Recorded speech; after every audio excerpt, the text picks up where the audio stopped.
No. I just thank you.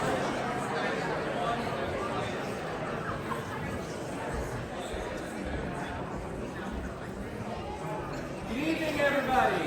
Good evening. Thank you all for coming to the Durham Democratic Party and Durham Democratic Women Municipal Candidate Forum. We're going to get started here in just a minute. Before I do, I want to say thank you first to the team at the Hayti Heritage Center for this beautiful space. They've been incredibly supportive and rolled with the punches. As we learned this afternoon, you don't have any power. So make sure that just to make sure that we all have kind of expectations set. We won't have lights much, except for the emergency lights. We will not have a PA system, so apologies if you can't hear. There's not a huge amount we can do other than try to raise our voices. And if it gets a little warm in here, I apologize. The air conditioning's not working. But we're gonna roll with it. So thank you for being here. I want to recognize the committee that put this together. Charlotte McGee, Elizabeth Hone, Sarah Kelly, and Cindy Scarborough helped lead the effort. We have a team of over a dozen volunteers that have helped put this event together. And I want to thank you all for all that you've done for to make this event a success.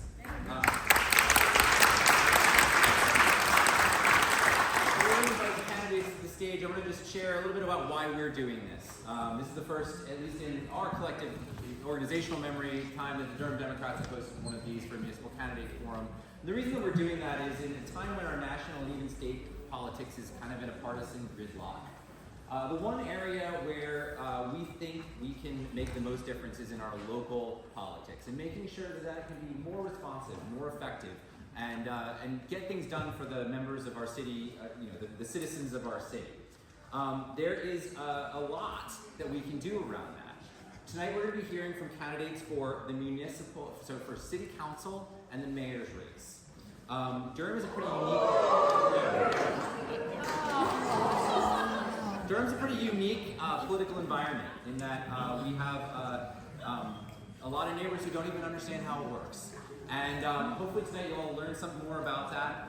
We do have a split structure with the County Commission, the Board of Education, and the City Council all sharing responsibility for managing our community's affairs. And our city has a unique mayoral structure where we have a strong hired city manager and a mayor who presides over the City Council as a member of the council. And that means that all of the candidates before you tonight are running to be on our City Council, and uniquely you'll be voting for all of these candidates come the primary. I want to remind you all that early voting for the primary starts September 18th, and early voting for election day starts October 7th. Oh, and there's the power back. Hallelujah. So, just keep in mind that the City Council is not responsible for everything that happens in our community. They are, however, responsible for things like police, fire, planning and development, transportation infrastructure, city parks, streets and sidewalks, water and sewer infrastructure, trash and recycling, housing and neighborhood services, lots more things, but those are some of the big buckets. And so we're going to hear from each of these candidates on these subjects. We won't be able to hear from every candidate for every issue because we are blessed with 15 or 16 people running for these seats. It's a wonderful crop of candidates. And so hopefully you'll hear something that will guide you towards figuring out who the right person is going to be. So, now it's time for candidates for mayor who are with us tonight. Please welcome to the stage Leonardo Williams, Anjanae Bell, Pablo Freeman, Lloyd Phillips, and Rafiq Zaidi.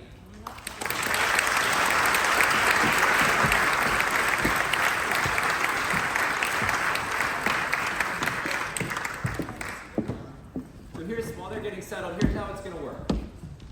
We'll have each candidate will have 2 minutes to introduce themselves to the audience. We want to know what inspired you to run, why you think you're best suited to help lead Durham for the next 2 years, and after that, we're going to share 2 questions about issues that are critical to the city's future, and you'll each have 3 minutes to answer each one.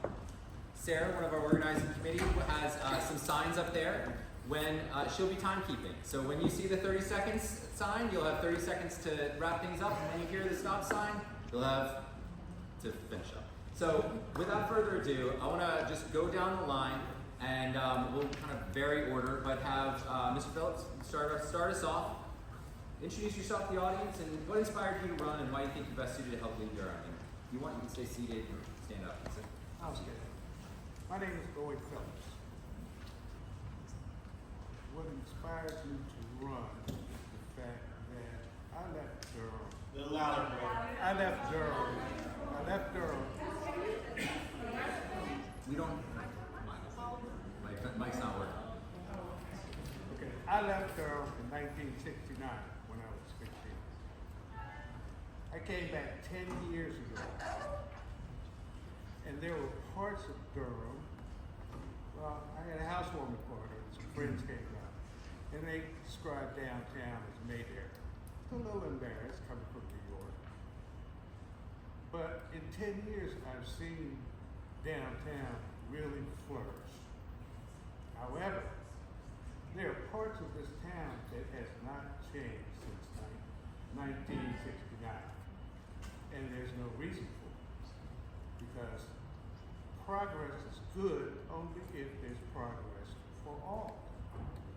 The second thing that made me consider this, in the last election, only 18% of eligible voters cast their ballots. That tells me people are disengaged. They've been promised things for 55 years, and it's not coming. So, I have been through situations like this before, and believe me, it's coming fast, it's going to come quick, and you won't even know what happened. Okay? Two things.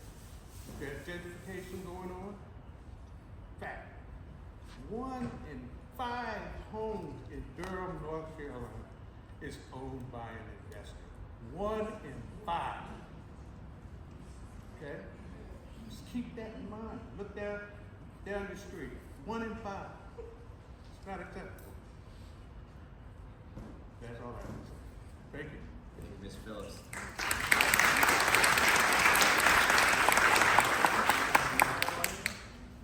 No. So, up next is Belle. You've got 2 minutes. Hey. Good evening. My name is Anjanae Bell. I am rooted in this city. I grew up here. Interesting enough, I danced here. I taught in this space. I've performed in this space. And so I find it interesting in the space of these forums that I hold memories in every place that we've landed. What inspires me to run is the city. I grew up dreaming when I would drive the streets with my father and my mother. And Durham was barren, downtown. We made our way through neighborhoods. And as a little girl, I imagined this city. Not necessarily what I'm seeing today, what I call unimaginative boxes. But what I imagined was a city that was flourishing with art, creativity, structure, form, people. And as much as we have a lot of growth in this city, in my opinion, in my observation, we are not as connected as we should be, especially living in such close proximity. I am inspired by the possibilities of Durham. I grew up watching my father lead in this city. That's something that I've learned to truly appreciate in this process. What encourages me to run and to know what can be done in the next 2 years is because I've seen Durham in its place of success. I've seen it connected. But also, it's because of the immense possibilities that still exist because we show up. There you go. Thank you so much, and I look forward to future Each meeting headed next. And you will get a microphone here for the candidates in just a few minutes.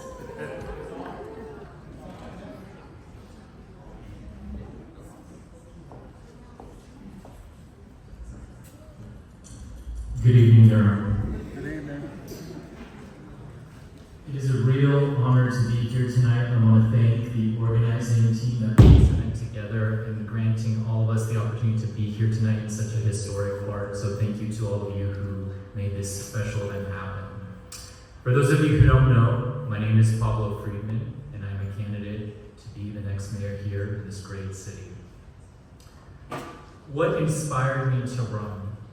I went down the road for university, down to a school, down Tobacco Road over in Chapel Hill. And our first system president famously said, every day in North Carolina, poor people pay for your education. Think of how you're going to pay them back. And as I think about that day in and day out, that has driven every decision I have made after I graduated from Chapel Hill. From being a high school math teacher on the eastern part of the state, to being the inaugural high school math teacher here in Durham for Student U, an organization that promotes the college matriculation of first-generation college students, all the way to my current service in Durham Public Schools today. I'm running because I believe the future is bright, and I believe the potential is there, and we just have to work and push a little harder. Whether it's on development, whether it's on fair taxes, whether it's on housing, the arts, engagement, the future is ours. And I hope that this candidacy, the candidacy that I will represent moving forward, gives the voters of Durham those options. If you believe in more community engagement, if you believe in sustainability and our impact to local public schools, fair taxes, that we can push the needle on housing, I hope to be your candidate. Thank you very much for the opportunity to be here tonight.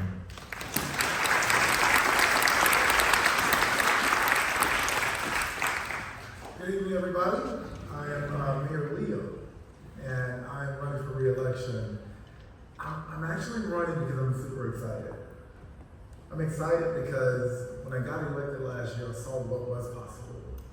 And I saw that we have the ability, when we come together, to truly make Durham not only what we want to make it, but also what the rest of the nation actually revere.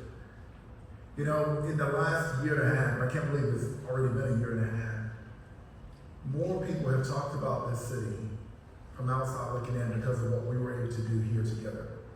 And I think last night's council meeting was a true testament of what our community can do together. When everyone stands in the room and stand and applause. That was an example of what is possible. We had a development case last night that I could not believe that was actually before us. And based on where we were just a few years ago, it wouldn't have been possible. So whether we agree or disagree, I protect that collective right, that collaboration, that tug and pull, that iron sharpening iron. I take that to heart because that's what I've been able to experience, that's what I've been able to lead. And there's so many things for us to be so proud about in the city. But it will take individual will to see those things and see what our challenges are. And then remember what we are capable of doing together. And that's what I believe leadership is all about. So tonight, I want to thank you all for being here. I'm grateful to be here with you. I want to thank everybody who's running for office. I believe that what we can do together, even on this stage, we can make Durham better. So thank you.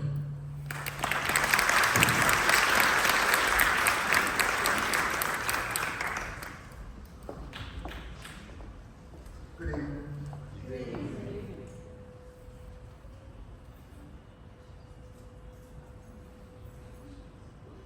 Your smartphones are not smart.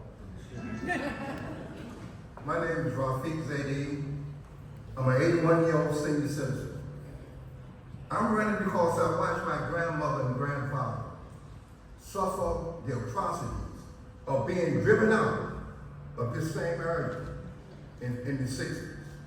We carried my grandmother to the hospital where she died because of the suffering of the memories of losing their house through gentrification. And I promised her that even though I've been to penitentiary, even though I've been to Tulsa, that one day I would take a stand on the premises that she left in my heart. I'm running because there are children, our children's lives are at stake. And I agree with many of the things that have been said here tonight.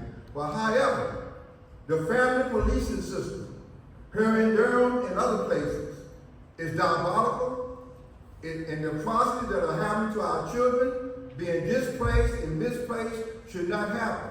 I understand from the mayor at one point that the city does not have any authority over the county when it comes to DSS, Durham Social Services. But I beg them pardon. I beg them pardon.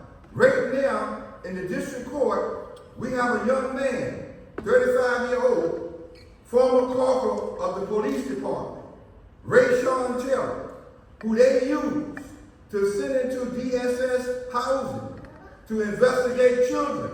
He's now being charged with rape, sexual battery, and kidnapping. So where is the connection in? Was he moonlighting? And whom was he working for? So I leave you with this. If you want the same thing that you've been getting over and over and over again as a form of insanity, you can go ahead and vote. Your choice. But you got a decision tonight to make as I said down. Thank you.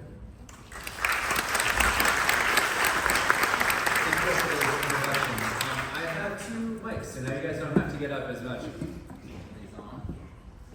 Leave one for each of these tables. Great. So tonight we're going to have the opportunity to share thinking on how to solve some of the most important challenges that we face as a city. We all know the limitations placed on us by the North Carolina legislature, both from a funding and a local preemption perspective. Tonight we want to know what we'll do despite those challenges, rather than what we can't do because of them. Here's your first question. Development is one of the most important questions that comes before the City Council. And we have major projects that have not even begun construction, despite them sitting largely vacant for years. The old police station, Heritage Square across the street, Northgate Mall all come to mind. And all too often, the competing interests of private sector developers, the needs of the local community, and our desire for affordable housing result in projects falling apart, like Heritage Square did last month, delivering neither development nor public goods like housing to our citizens. How would you, as mayor, seek to break this dynamic and get Durham's major projects moving again? How would you ensure the very real environmental concerns are addressed? And how would you get things built in Durham? So, each have 3 minutes, and I'm going to suggest that we vary the order a little bit and hear from Mayor Williams first on that matter. Thank you. Thank you. It's a multi-layered question because anytime we go through change, we're going to feel the discourse. And I think that one thing I've learned since being in this position is leadership is powered by courage. And that means sometimes you're going to make your friends upset. You're going to make your supporters upset. You're going to surprise the people who just demise you, just do not like you. But you don't govern for emotional impulse. You have to govern for the best of the entire community. And to your point, how do we get things done? I would, if you remember, I would ask everyone to remember back when DPAC was actually being established, or when South Point was being established. Both of those major projects had significant community pushback. But to this day, DPAC has never had a year in the red. As a matter of fact, Mayor Bell actually started this. He goes and he picks up a check once a year from the operators. That's about now the check I pick up is almost $4 million in profit share. And it's a significant portion of our sales tax. South Point, 15% of our entire sales tax revenue. And our sales tax revenue is only $100 million. But our property tax is about 80%. And if we can balance that out a little bit more, then we don't have to pay that much in taxes. So really it's about a give and take, it's about a balancing act. And how do we get things done? The same way. You cannot govern or make decisions on fear and based on the people right there or that person right there in front of you. You do have to engage with them, and you have to let them and the people that are not in front of you help shape your decision making. And that's what I've been able to do, and that's why I'm pushing some major projects, because the last time we had a major project in the city was DPAC. And that was a long time ago. So it's time for us to actually bring another major development here so that we can balance it out. You know, affordable housing is definitely important. But we need to start thinking about affordable living. I want people to be able to afford more than just the bed they're sleeping in. I want them, as I always say, I want Type 1 to be able to enjoy the same amenities as Thomas. And so those are some of the decisions, that's the type of leadership that it takes to be able to get things done. And, you know, it just means you have to actually make those decisions. That's what we're elected to do. Thank you, Mayor Williams. Thank you. I'd like to have Ms. Friedman go ahead and take that next.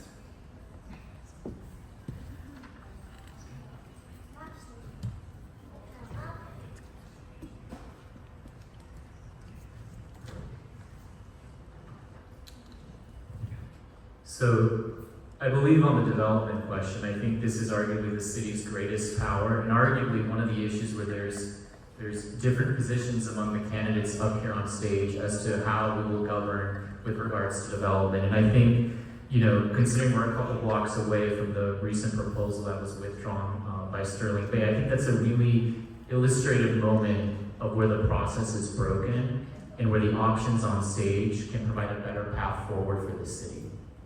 So it's been an incredibly controversial process, and I think it didn't have to be that way.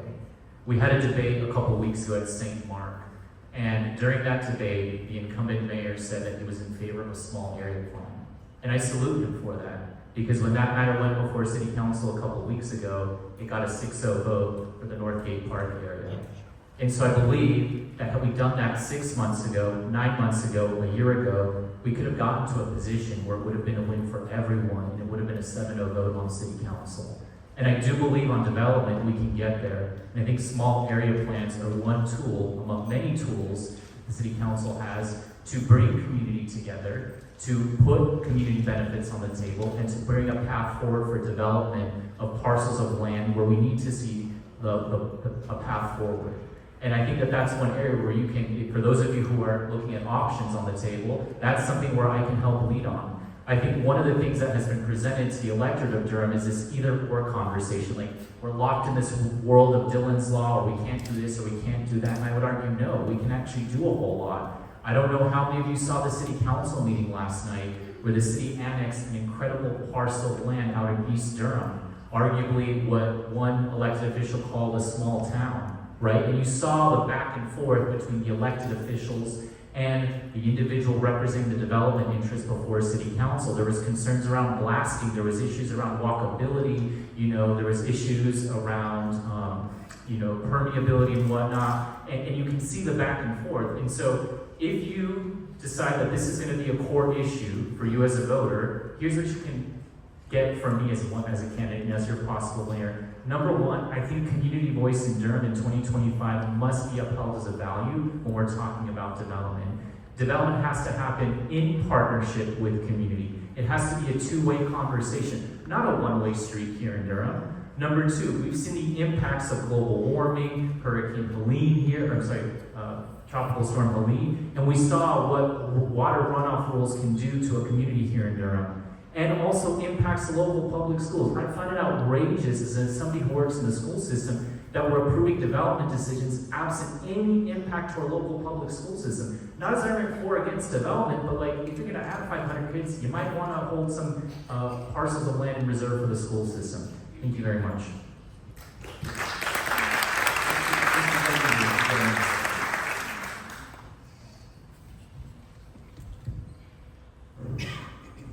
Thank you very much. Once again, here we go with development. Those of you who witnessed the SCAD program when it come here, I was very displeased, and I'm sure most of you were, especially the seniors who have homes, especially those of us who, according to the Herald Sun, more than 10,000 appeal Durham County property tax bills. During the SCAD revolution, we found out that one developer made a very prominent statement that we should proceed as being in collusion with the city council. This is what he said.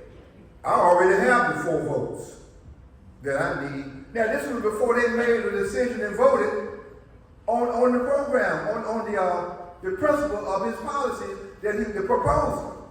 How in the world, I started to say something else, was a man able to get 4 votes without your engagement, my engagement, and the citizens' engagement? This has been going on ever since they came through here with the freeway. Some of us, black in particular, that was in position, colluded with the federal government and other people in Durham, and had my own people, black people, moved out of Durham. Some of these people are still around. I would call names, but I don't want no defamation suit. But these people are still here. They are politics.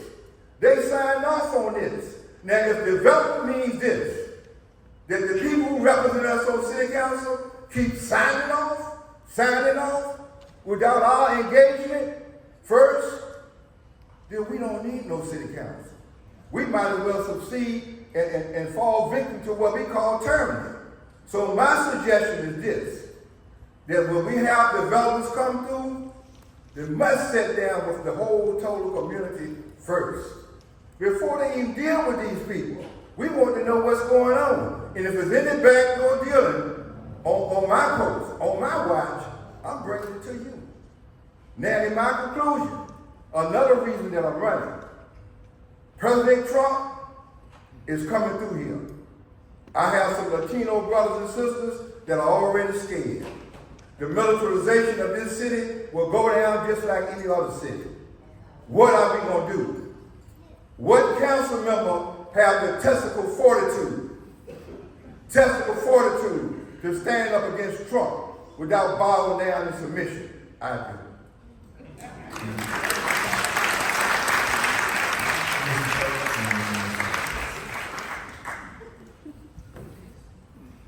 I get it.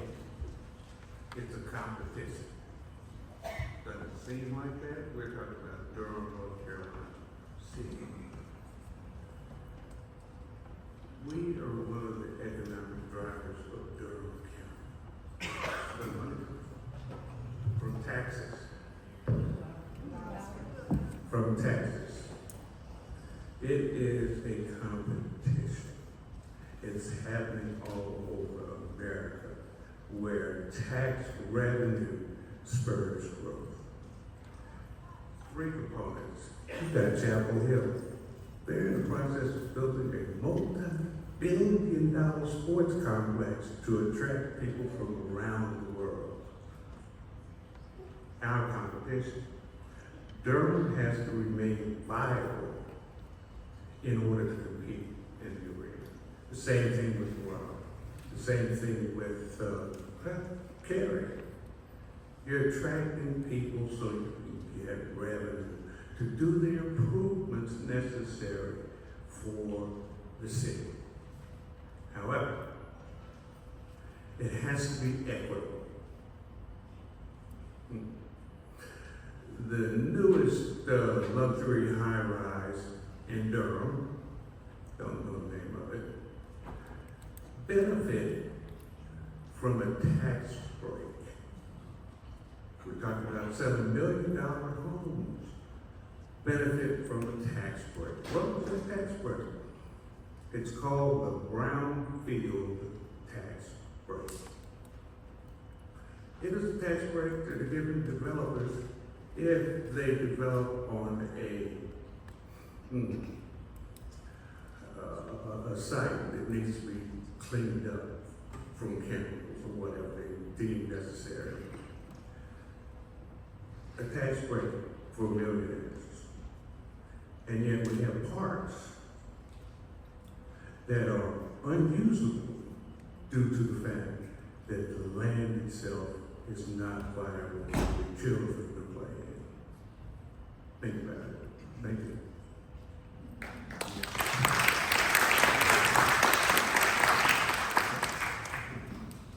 So in this process, you never know where the questions are coming from and kind of the direction.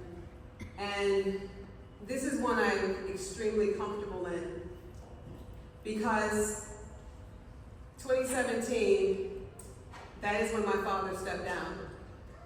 I had the opportunity to transform the old Durham Bulls Athletic Park to celebrate heroes, and my father was the first because of all the things that he contributed to this city.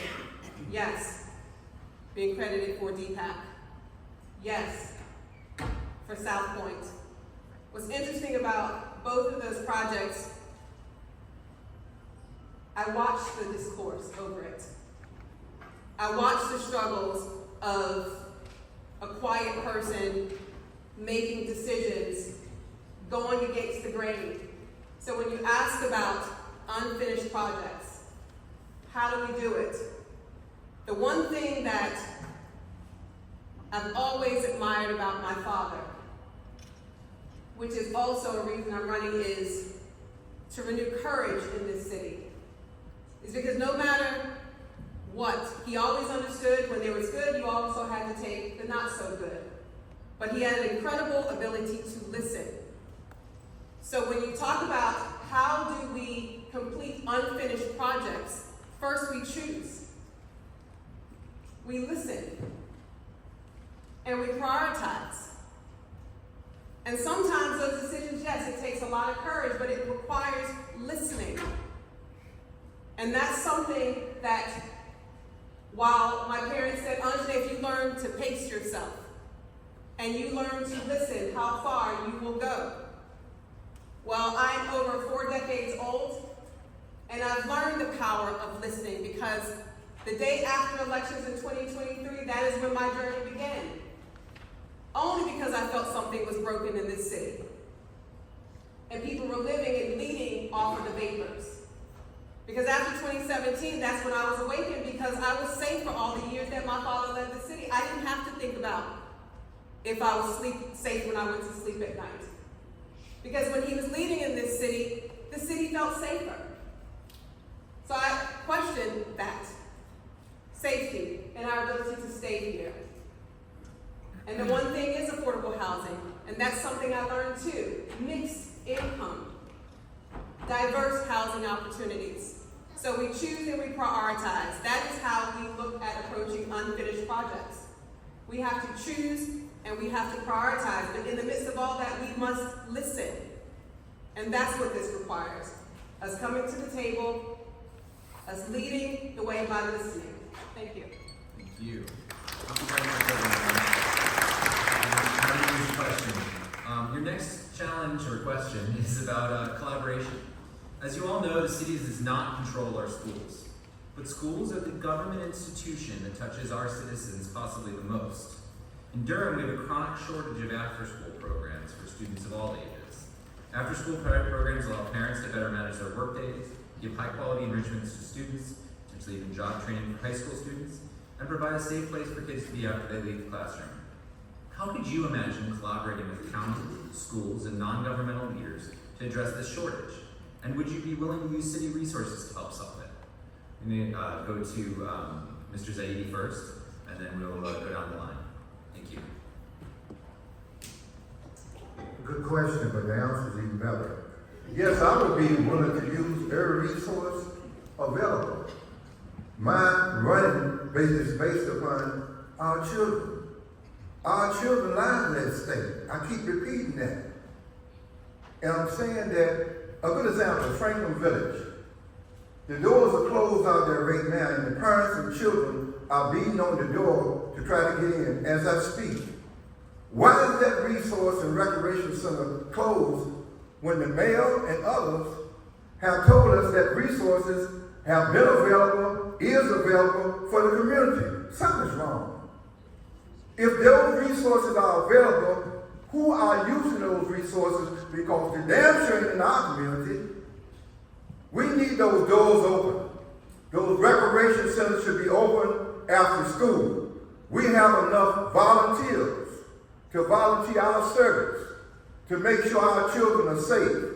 We cannot continue to lose lives like 2-year-old Monero Spears, who was gunned down by drive-by shooting on June the 20th, 2024.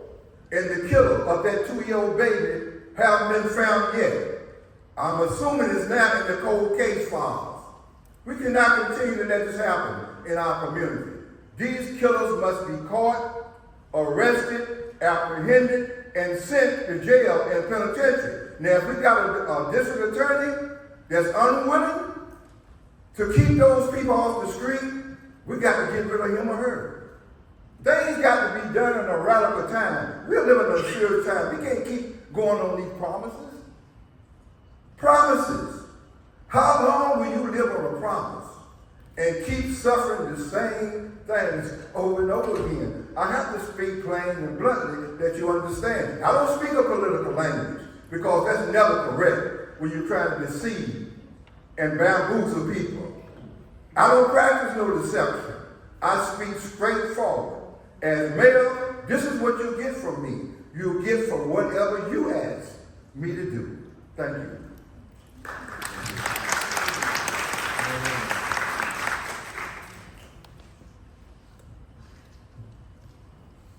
Thank you for the question. Could you repeat the question? Absolutely, yeah. As we all know, we have a kind of shortage of after-school programs, and how would you use your convening authority as mayor to increase collaboration or to collaborate with county schools and non-governmental leaders to address the shortage? And would you be willing to use city resources to help do that? Thank you for that question. I think the key word is convening, and I believe in practical leadership, not necessarily symbolic only. And what I mean by that is, in order to truly be able to do the job, you have to understand how the job works. I often get blasted for not paying the school bus drivers enough. I wish I had that power, but I don't. But what I do have is the ability to bring our schools and our county together. And that is why, for the first time, a very long time, it has become a formalized meeting between the city, the county, and the schools. What brought us together was talking about housing and talking about transportation. If you all know, we started a year out last year with a shortage of school bus drivers. And so the city said, well, how can we help? We realized that all of the public high schools were on the bus line, and we offered that as an option and provided it to the schools for them to take advantage of. But specifically, we do have a lot of extracurricular activities after school that kids are not taking advantage of. And I want to say the unpopular thing, this goes into parental accountability. Get your kid in the band. Get your kid in these activities. And we cannot not make sure, we can't not make our kids get in programs and they complain about them not having anything they need to do. But while they're in those programs, we have to make sure they're safe. And I remember SCAD was actually mentioned earlier, the document that now allows us to build a lot more, like churches can build on their property, more housing, affordable housing, not just one unit for the spiritual leader. Well, why don't we get our carpentry programs to build those homes? That is why we have this new real estate program at NCCU. And you think about it, the houses along Fayetteville Street, between Hillside and NCCU, many of those homes were built by students from Hillside High School. So these things are possible. We don't have to recreate the wheel. And lastly, the Bull City Future Fund is something that I personally initiated in collaboration with the United Way and the Triangle Community Foundation. I did that because I wanted to show our community how easy it is and how possible it is to actually invest in our kids. So we gotta stop looking at just the resources of the city, or just the county, or just the schools. If you look at the inventory of every nonprofit in our community, we have more than enough for our kids to do, but we have to have the will, the political will, the parental will, to make sure our kids are involved in these activities, and make sure we allow those organizations to be supported, but also do what they actually do best. So there are many things we can do to make sure our kids are taken care of. And that's beyond just making sure our rec centers are open extended hours, which they are now. Thank you.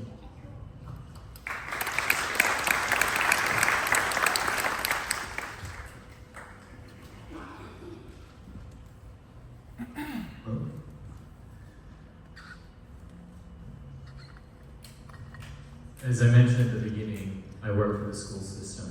And in the work that we do with my team every single day, we have families that come to our center and ask and apply for before and after school. And at a certain point, because the spots are limited, the unfortunate answer is you're put on the wait list at many of our local public schools. And so I see the day-to-day impacts on a daily basis when families come in and apply, and we have to tell them the unfortunate news, they're put on the wait list. And so I acknowledge the severity of this issue because I see it every single day, and with my own team, many of which are parents to young children, and the need for flexible schedules because of the child care challenge. So what would Mayor Pablo do in response to that? I'm fortunate enough to earn your vote tonight or in the future. There's a couple of things. Number one, it uses the power of the office of the mayor to build relationships and have conversations. I see in the audience we have the chair of the school board, Ms. Bettina Umstead. It means being able to pick up the phone and have a conversation with Chair Umstead and the superintendent, Dr. Lewis, about what the school system can do, right? But beyond that, it also means what is within the purview of the city. And we manage parks, and we also manage the rec centers. And so part of it means, do we expand the number of seats that we're offering? Do we reduce the cost to the broader folks of Durham? Does it also mean that we are able to allow young people to access the recreation centers for free? I would hope we can do that. But one of the important pieces to get there is to make sure we have our tax revenue. And this is another area where there are some differences on this stage. We have all of us who own property in Durham, whether you're renting, whether you directly own your place where you call home every night. Our combined city and county tax bill this year went up by 10%, as one of the candidates on stage mentioned the number of folks that are appealing their property tax bills. But we have billion-dollar entities in Durham, large wealthy institutions that don't pay their fair share of property taxes. Imagine if they contributed what should be their fair share, about $50 million. Some of that could be using to allow more seats in our parks that are governed by the city, in the programs that they offer, lower the cost, make it no cost at our rec centers, or even potentially some of that revenue could be diverted to the county so that the school system has more revenue so they can offer more child care seats. That's what Mayor Pablo would do if I'm fortunate enough to earn your vote. And it means broader than child care. It also means increasing the tax revenues, making sure we have opportunities for youth to thrive. I think what the mayor proposed with the future fund is a great idea, but that's only a couple $100,000. Imagine if we pushed the envelope on tax revenue and everyone paid their fair share. Just imagine the city that we could have here in Durham, and that's what a Mayor Pablo administration would represent. Thank you.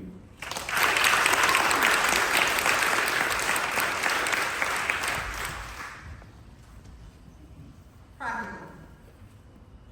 I'm a mother, and I have 3 children currently in Durham Public Schools. Former teacher, Durham Public Schools. Currently, I take home my son's best friend. Why? He was in after school. He could continue in after school. His mother is a teacher, and teachers have to pay for after school. So when we're talking about what is happening in this city where people are being stretched, where parents are being stretched, to think about after school programs that you must pay for. I go and pick my son up every single day, all 3 of my children actually. My daughter right now is at Lowe's Road participating in a dance team audition. I'm excited for her. Because as one who owned a conservatory in this city, where I taught all ages, and I tried my best to make it affordable because I know what it is to train in the arts. It is a privileged activity. And as a city, we must figure out how to collaborate to be able to take care of all of our residents, including the parents. Because what it takes for me as a single parent to get my children to all of their activities, it's an investment. It's a cost. I want them to be safe. I want them to learn. I want them to follow their own lines in life. That doesn't mean they have to do what I did. But what I was fortunate enough to have is a mother that invested in my ability to travel and train. But when families are thinking about how do I pay my rent, or my mortgage, or put food on the table, and by the way, I want my children to have these opportunities. I am a mother in this city, and I am concerned with the fact that I hear all of these activities that you can do, but it costs something. And when you have to make decisions about food,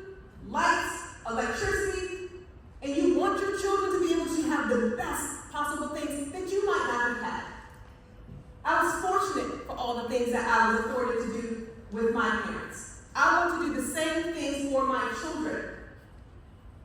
But when there are not enough opportunities that do not cost, you have to make decisions.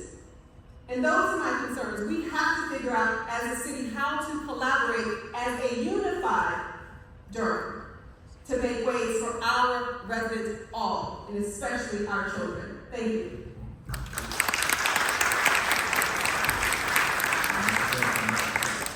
Okay, it's been a while. Can you repeat? Yes, absolutely. Just as a reminder, after-school programs allow parents to better manage their workdays, give high-quality enrichment to students, and provide a safe place for kids to go after they leave the classroom. How could you imagine collaborating with county, schools, and non-governmental leaders to address the shortage that we have? And would you be willing to use city resources to do it? No. From what I see, there are no city resources, and if there were, why are they being used right now? We have a whole generation of children. Can you hear me? We have a whole generation of children that have gone through the Durham public school system only to find themselves in low-paying jobs.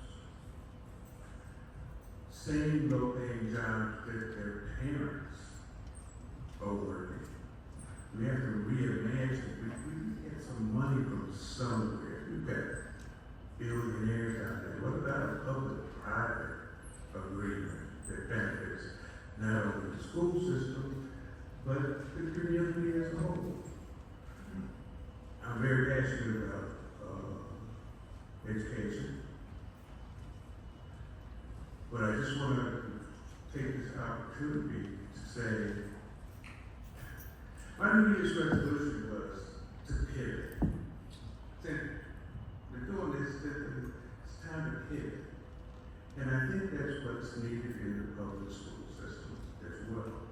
One, we're training people to get a high school diploma so that they can go out to the workforce and compete with people who have degrees for a job. They're not going to make it. Gotta pivot. Durham is entering into a building boom. Boom! I can't explain it. I've lived it before. 67 or 73% of the workers in construction are Hispanic. The population of Durham public schools is majority white. Let's train people so that they can get a job, learn a trade, get out there, help build Durham with some skills so that they can earn a living wage, so that they can raise their children, pay for them to go into aftercare or whatever. But the system right now is just totally broken. You're talking about people who take their kids to aftercare for where they're working. What about the people who don't work? Have no money from the public system. Just take that. Thank you. Thank you. I want to thank all of the brave candidates who stepped up to run for mayor, and thank you for being here tonight and for taking these questions. I'd love for you all to head back to your seats, and as you do, we're going to welcome our Ward 1 candidates for City Council. Oh yeah, you should sign that.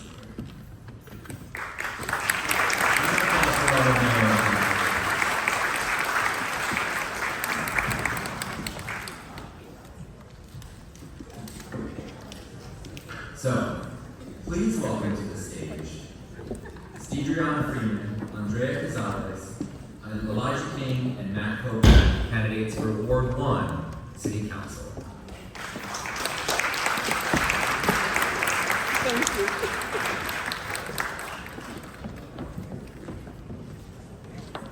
Thank you. Thank you for having an 81-year-old mother. And as they come to the stage, just a little bit of housekeeping. We're running a little bit behind today, so each of the candidates will have 2 minutes to answer the questions that are coming for them. We will start off with a quick introduction from each of the candidates. Same one as before. We want to know who you are, what inspired you to run, and why you think you're best suited to help lead Durham for the next 2 years. And we will just go straight down the line for this first question. Ms. Gonzalez, can you lead us off? Can you grab the mic there? Hello. Hey guys, I'm Andrea Casales. I'm a doctorally trained nurse, a proud daughter of Mexican immigrants, and a preguntona, which is someone who asks a lot of questions, doesn't shy away from the hard ones, and that's why I find myself here. I care deeply about the health and the well-being of our communities. I've worked at the NICU at Duke Regional for 6 years now, and I know more than anything to really support the health and well-being of our communities, especially our babies. We have to make sure that they're going into homes and environments that truly support that. And there's only so much I can do at the hospital when in reality it's where we live. Haven't you heard when they say you can base someone's success on their zip code? That shows you just how where we live truly shapes our health, opportunity, and our livelihood. They call this the city of medicine. I want to say I want to become a city of healing. And that is making sure that a healthy Durham is a thriving Durham for everyone. And I know I'm right for this job because I have that health background, and I know the hospital, the best team is a multidisciplinary team, which is a fancy way of saying is people from different backgrounds and different skill sets truly make all the solutions happen. And I know with my health background, especially in a research hub, in a health hub, we need that voice at City Council because no one has that background. And when people say this is not a public health job, we know with countless research and the countless people in my profession that health lives in every single decision at City Council. And now more than ever, I want to continue to invite people that don't see themselves in politics. A lot of nurses don't actually vote, and I want to make sure that not only them, but also renters, young teens, other people that haven't seen themselves in these spaces continue to open their mind for what it could be that they hold the power at the end of the day. Because I love seeing you all, but I want to see different faces as well because it's going to truly take all of us to get us to be a city of healing. So thank you very much.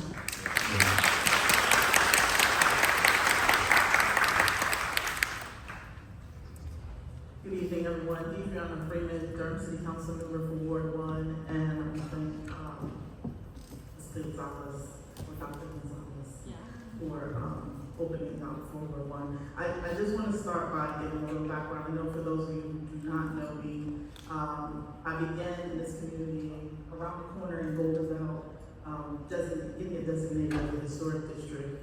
And I want to say that it's really important for the way in which I developed in this community as a leader, because it started on my block, and then with my neighbors building out to other neighborhoods, and then also building on those neighborhoods to across the city and then in the county.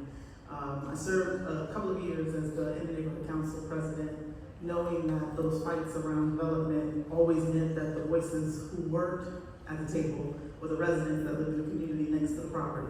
And so I centered that in all of my votes on council, and I continue to be a champion, I won't say fighter, for the people of Durham in a way in which I think centers equity, centers the people of this community, not just the voters and the citizens, but the residents who live here who can't vote, who aren't able to vote, those children, those people who are undocumented. And I'm trying to think of all the things that I haven't said in these forums, just not to keep repeating myself. I should also add that as a special assistant to the president for Durham Children's Initiative, I knocked every door in the East Durham neighborhood, trying to make sure that we were bringing folks to the table. And so when I say that I'm an organizer, I'm not just talking about the organizing I can do. It's the organizing I've been doing, planting seeds in the city to make sure that the people who are impacted are at the table, making decisions, and involved in what the work should look like. And I'll leave it at that. Thank you.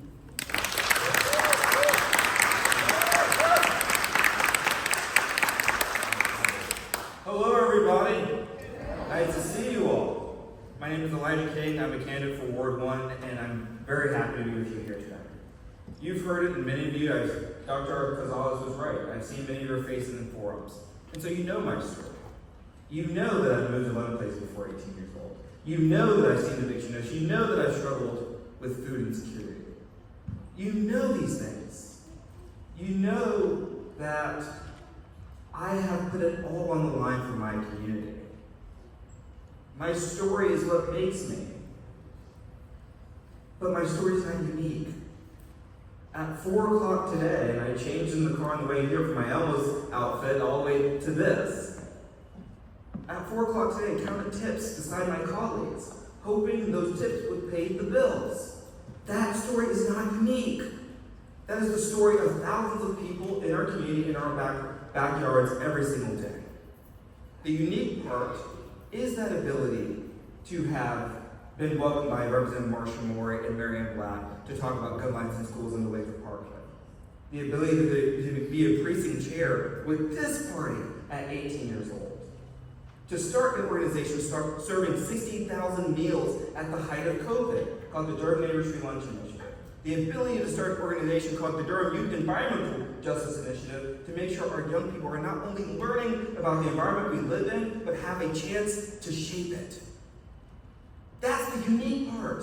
The unique part is my ability to be the vice chair of the North Carolina Democratic Party, and it shouldn't be. We should be providing these opportunities for our young people to not only live and survive, but thrive and be able to reinvest in the communities that they live in and care about. And that is why I'm running, and that is what inspires me every single day. Those folks over there inspire me every single day because they want to fight for this community. And we need more people to do it. And that is why I'm running. So I thank you all for being here.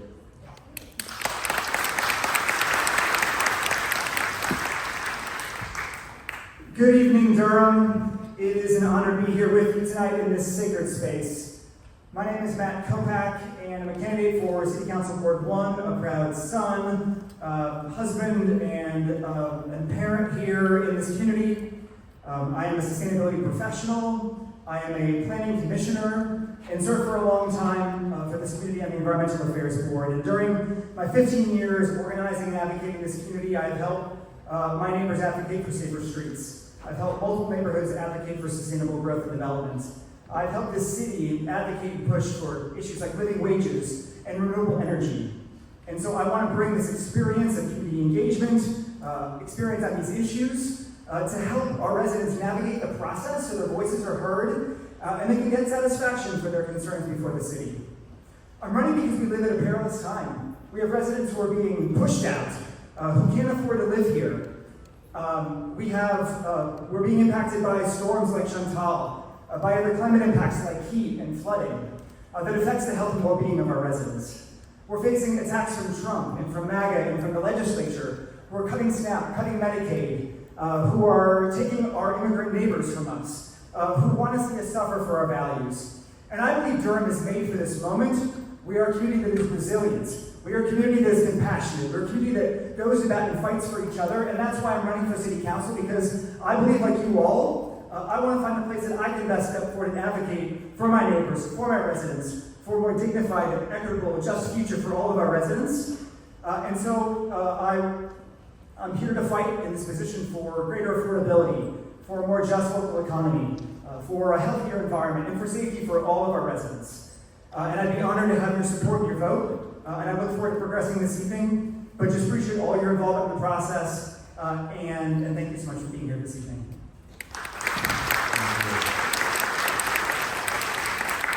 So, our first question for you, Mr. Kopak already mentioned it. This summer, tropical storm Chantal caused unexpected and catastrophic flooding in parts of Durham County, including parts of your ward.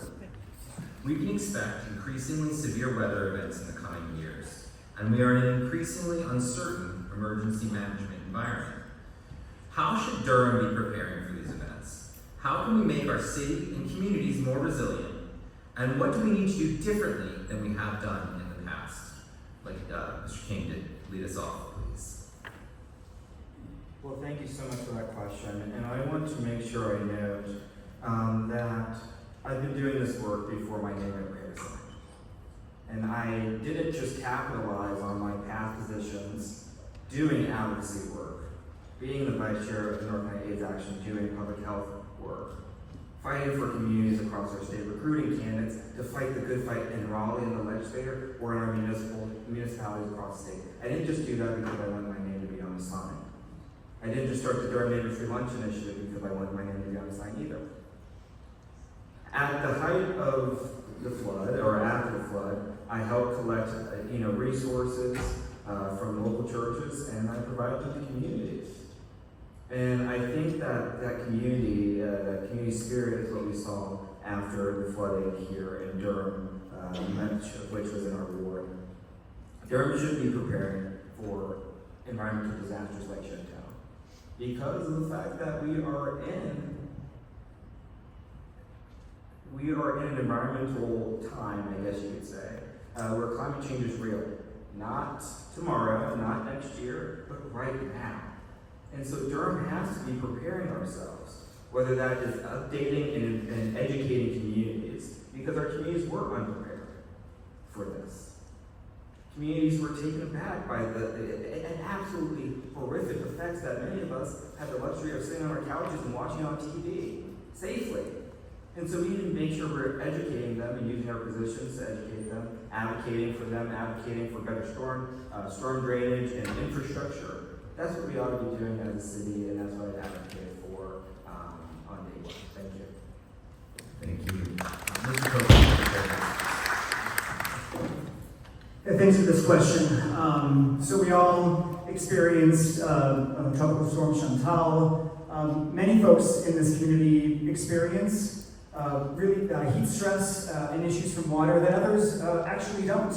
And so as we enter into a future of more uncertain times and greater impacts from climate change, we have to really center climate justice and equity in this work. The Triangle Resilience Partnership, which is a group of local city and county sustainability managers in the Triangle, put together a pretty robust assessment of the issues and the risks facing our community, and it should be of no surprise that the census tracts in Durham, many of which are in my ward, are the most likely to face impacts from heat stress and from flooding, and those are principally marginalized Black and brown communities that are the first and the worst hit when these storms hit. Keep in mind, it's coming for all of us, and so this is in all of our self-interest to wrap our heads around and invest behind, but it does hit our most marginalized residents first and worst. And so there's a number of, and I'll just mention one other thing, there were heat studies done by the city that show that there are parts of Durham that are 9 degrees hotter than other parts of the city, and we call these urban heat islands. And these are also often in our communities that were historically disinvested in, that didn't get tree canopies and park access when historically white communities did. And so we have to keep this in mind. And so how to address this? Our comprehensive plan calls out that we need to focus on regional and local investments in our Unified Development Ordinance, which we're working on right now. We need to help support development patterns that help reduce heat, have access to trees and green space. And we need direct investments in areas like stormwater runoff on specific residential lots that are facing the worst of water and flooding. And making sure we're rewriting the wrongs around our tree canopy and other historical disinvestment to have a healthy, equitable tree canopy in this community. Thank you. Thank you. I appreciate that Matt Kopak has been reading our strategic plan and the items in it, if I won't repeat them. But I do think that it's critically important to make sure that you have relationships with folks on the ground. And so being able to pick up the phone to find out what's going on at the whole farm was critically important. And then also being able to get over to some of my neighbors just to check and make sure that they were able to get the things they need out of their homes was critically important. And I want to say that prior to all of this, I do want to thank the mayor, Leah Williams, for passing a proclamation for Emergency Preparedness Week in June. And it was interesting, the timing of it all. But that emergency preparedness work had already been started and been going on with the PACs, the Partners Against Crime districts across the city. We're implementing the trainings and meetings to have those conversations with seniors and people in the community who are interested. It's not flat. So yes, we have a strategic plan that addresses, resiliency and making sure that we have what we need to address climate change. We also have our plan around getting to zero, reducing our carbon footprint. All of those things work together. along with the education that we support residents in our community with. Multilingual, not just English and Spanish, but also Arabic and other languages. I just want to say that what I would say we would do differently is to just make sure that we're checking in on our people who are disabled and senior more. I know that people who can get to the information and who grasp that information are usually more prepared, and they're usually not people of color. And so putting more emphasis on that at all times has always been my focus with equity, and I'll just continue to do that work. Thank you. Thank you.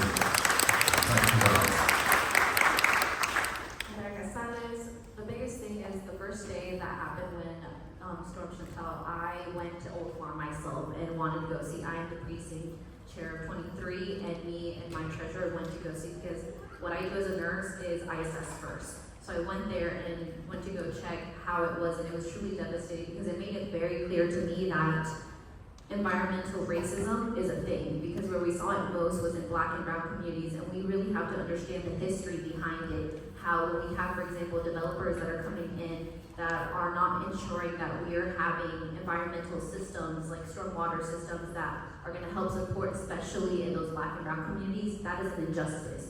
So for me, we have to keep having this conversation about who keeps getting disinvested, and it is those Black and brown communities. And for me, I'm a researcher at heart. I got a PhD, took 5 years to truly understand where we live affects people's livelihoods. I was there seeing people take out their stuff from their homes, and then later on, we talked about the question of mold.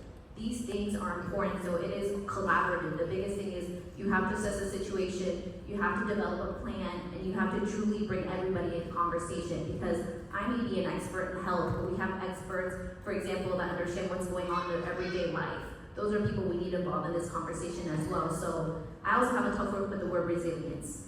I don't want people to continue to have to be resilient. I want to hold the systems accountable. So making sure, again, that developers are truly creating, when they come and develop, that we're making sure that they're really not only going to tell us what's good that's going to happen, but who is it going to affect negatively? That is my biggest question. Who is it going to harm? Because if I want to be a city of healing, I have to ask the right questions and make sure that really everyone is truly going to benefit from whatever is going to be developed there. And for me, it's always going to be people first, and then listen, and then act. Because collaboratively is the only way that we can truly work towards a solution that really combats environmental racism that we continue to see, especially in Ward 1. Thank you. So we have one more question from all of our Ward 1 candidates, and it's a similar question to the question about development earlier. I want to have you address this question. Thinking about the major development projects we have before us, and about the need to make our city more affordable for residents, how would you address the competing needs of development and affordability in our city? How do you know what the community needs? What would you prioritize? And how would you get things moving for our city? I'd like for Councilwoman Freeman to lead us off with this one. Sure, thank you. That's a great question. I would say that how I know what the community needs is because I ask and they tell me. I have 2 years in one for a reason. I think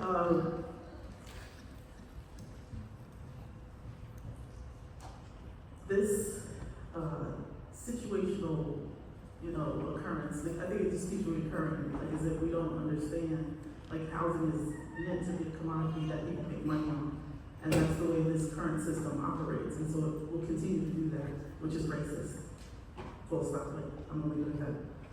But if we want to do something different, then that means having the political will to do that. And I've been an advocate making sure we try to include as much affordable housing in every development possible. And then also trying to make sure that the density bonus is actually used. And then also trying to make sure that any time that a project is coming forward with affordable housing, trying to figure out how to make it as streamlined as possible, skipping steps if necessary. But it's not lost on me. Like, I'm okay if we go to court on a case based on the fact that we tried to make things happen that made affordable housing happen immediately. And I think we could just move from there. I know that this council has been, or this and previous councils that I've been on, it's been like 4 iterations of it, has always put affordable housing first, and it seems like this has been a fleeting idea. if we want housing to be affordable, we can't just look at the housing or the developers building the housing. We've got to look at all of the pieces all together. So it's transportation, it's childcare, and making sure that it's within walking distance and not a car ride or a bus ride. And it's also fare-free, but like fare-free buses, all those things collaborate to make our housing more affordable. Thank you.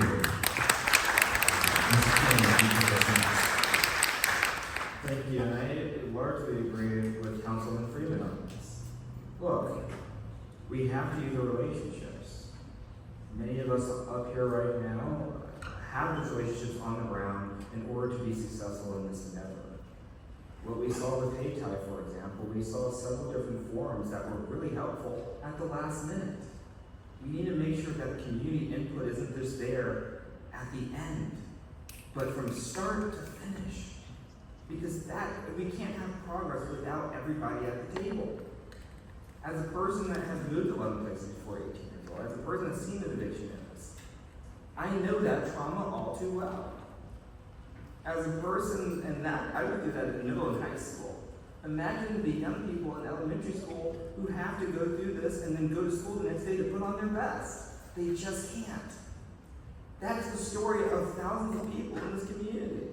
And I think we need to be honest about that. And so, and I want to outline the facts here. 47% of renters in Durham are cause burden, and over 6,000 evictions took place last year. So building more affordable housing should be on the top of our to-do list. That should be on the top of our to-do list, and I know it's on the top of mine, and that's why I'm asking for your vote. But we have to be willing to put it all on the line. We have to be willing to want it. We have to be willing to do the work for it. And that is why I'm asking for your vote.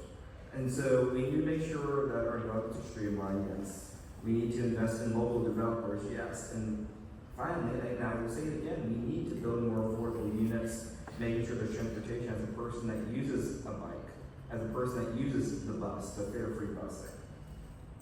That is important. Because how do we expect for our people in this city to be able to engage with and enjoy all the things that the city has to offer if they are struggling, like thank you. Thank you. Dr. Gonzalez,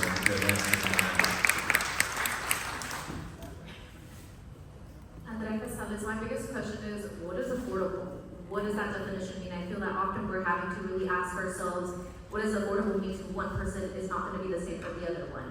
So when it comes to AMI, even understanding that it's an average. So some people may be more dense in one area, but just someone having a higher income is going to skew that. So I feel like one of the biggest questions is really redefining what that means. What does affordable housing mean to people? And especially when it comes to deciding on what the price is going to be or what is going to be the basis of the rent or what it may be. So I think one of the biggest things is just the power in voting as well. But when I asked, I know a lot of people talked about voters and getting yourself out there so we can choose to also shift the state laws that make it difficult to really change what affordable housing means. But how can people go out to vote when they're living paycheck to paycheck, when they're truly struggling and not able to show up for themselves, for example, in their personal life, in their family life, and community, civically. So for me, when we talk about affordable housing and moving that needle forward, we have to make sure that we're taking care of the people that are going to be able to show up civically, which is the way we truly need it if we really want this affordable housing to happen. So, like others have said, I think it's always a community partnership, but at the same time, it takes everyone. It takes from people on the ground who understand this issue and are organizing. It takes people like you all that can go and are civically engaged and can go encourage voting, but it also has to do with people that don't see themselves in politics, that don't understand the nuances of affordability and what that means to them. And also, a lot of people, as you know, are renters. So making them understand how this will affect their lives, and I feel like especially as a nurse, I get to meet people where they're at and truly have this conversation, everyone involved, of what affordability means and what we can do together, because it's not just going to take the people in this room, it's going to take everyone in Durham.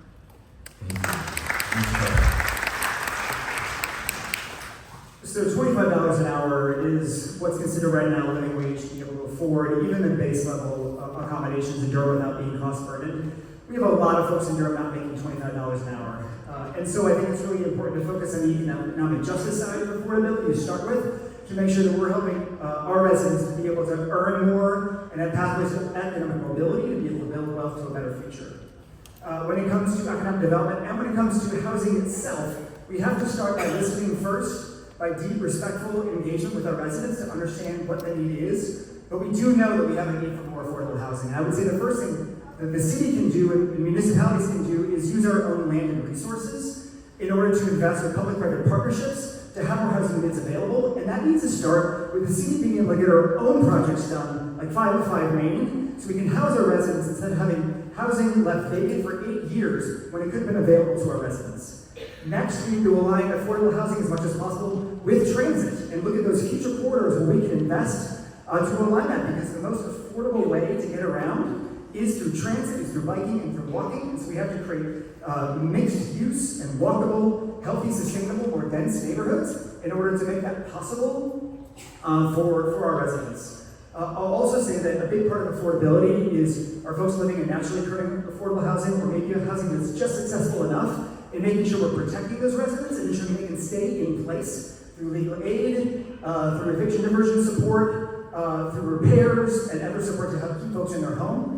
And over the long term, it's great to talk about policies like affordable housing density bonuses, but we've seen in Durham for the last 15 years and other communities that alone, those interventions do not work. They do not build affordable housing, they do not build market rate housing. And so we need to look at how we support local residents and local developers, trained at Durham Tech and NCCU, to be able to build local incremental housing in our neighborhoods. And that paired with things like affordable housing density bonuses are great strategies to house more people, especially poor.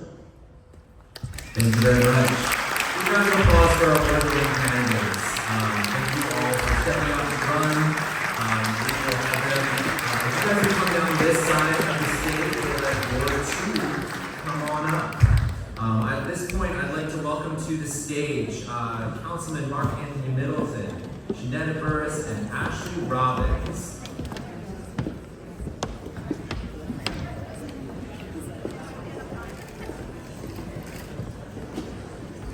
We are going to have this section be almost identical to the last. I want to first have you all introduce yourselves to the crowd. We would love to hear who you are, what inspired you to run, and why you think you'd be best suited to help lead Durham for the next 2 years.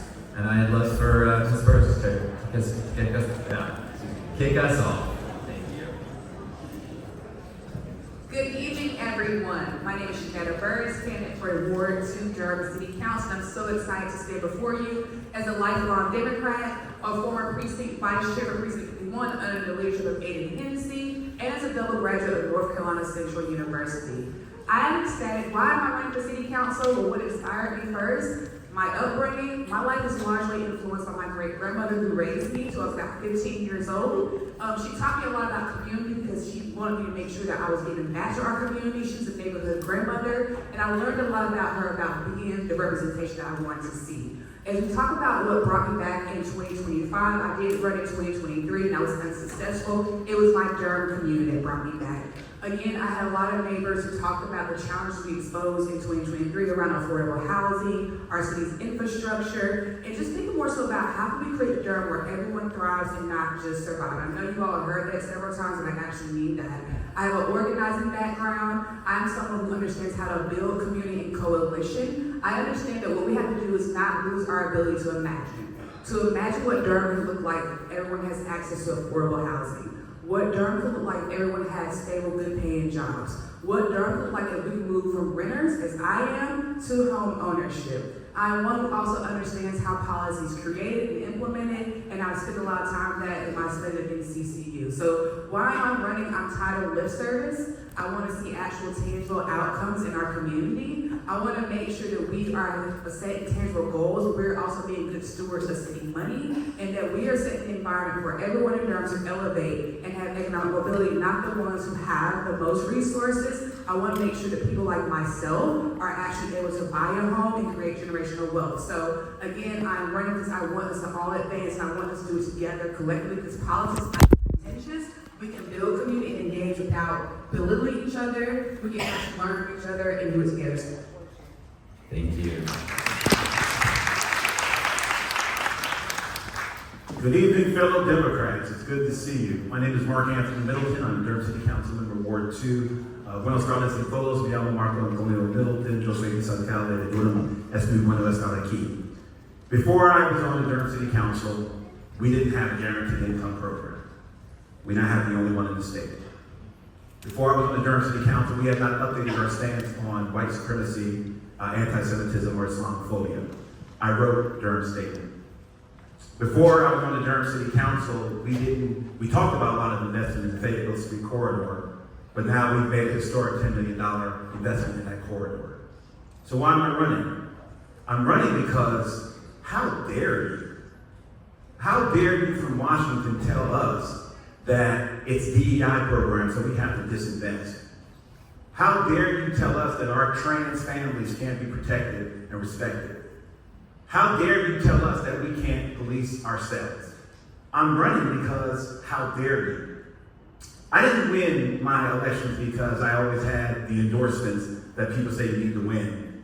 We won because we built a multiracial, multilingual, multi-faith coalition of thousands of people across the city that were relentlessly dedicated to making our progressive values actually into policy.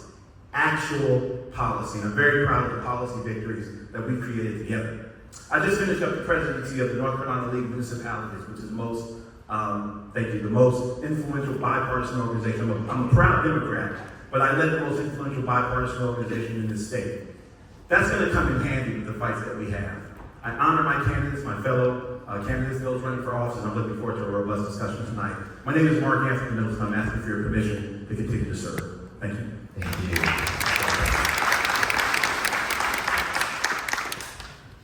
My name is Ashley Robbins. I'm running for Ward 2.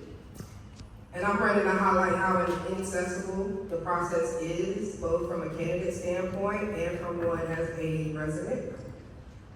The candidate questionnaires that we all receive are cognitively exhausting and feel more like a poll tax to eliminate people from the process.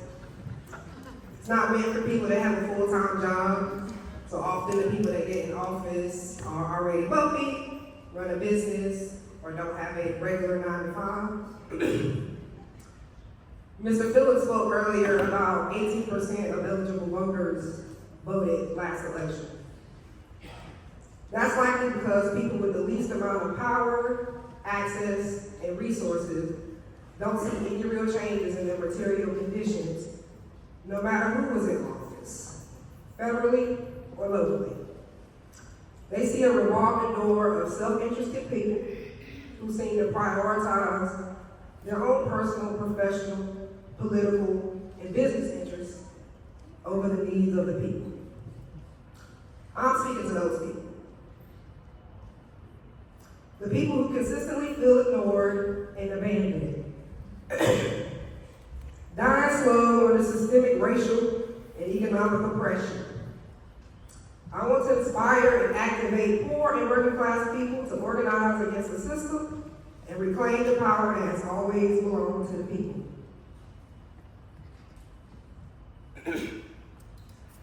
Whether I'm the right person to lead the city remains to be seen. Through this process, I've learned that a relatively small group of political elite, politicians, and business owners control the political landscape of Durham. And I'm on the outside of that club. So I'm not optimistic. I'm not optimistic that somebody like me will even be elected. Thank you, Ms. Robbins. But I do know that I'm the right person at the right time to say what needs to be said, and I'm gonna say it. Thank you. We'll go without much. So, I'm going to have you all address the same question the other boards have addressed, which is thinking about the major development projects we have before us, and about the need to make our city more affordable for residents. How would you address the competing needs of development and affordability in our city? How do you know what the community needs? What would you prioritize? And how would you get things moving for our city? And I'll hand it right back to Ms. Robbins for her response. Can you repeat the last part? Sure. How do you know what the community needs? What would you prioritize? And how would you get things moving for our city? I would prioritize taking the developers out of so much of the process. The developers own this city and own a lot of people that make decisions about this city. So much so that folks are willing to sabotage other people's political careers to keep them out of office so they don't sully the plans to continue to sell the city on. So that's the first thing I would do, is prioritize what the real people of the city want and need. I did an event over the weekend in Municipal Terrace, and walking through there, all I can think is how can people sit and make decisions, giving folks $1 million condos and building all these luxury apartments, when the poorest people in the city live in squalor? Who's speaking for those people? Those people can't come to these forums. Those people aren't welcome at these forums. Those people don't even get information about these forums. But it looks like a bomb was dropped over there, and people are just walking around trying to make do. Somebody came up to me with liquor on their breath, talking to me about what Municipal Terrace needs, and apologized that things are so effed up that people gotta get drunk to make it through their day. Those are the things that we need to be talking about, not who's the next investor we can give a contract to, or whose business needs a boost. There's people dying, slow. Thank you.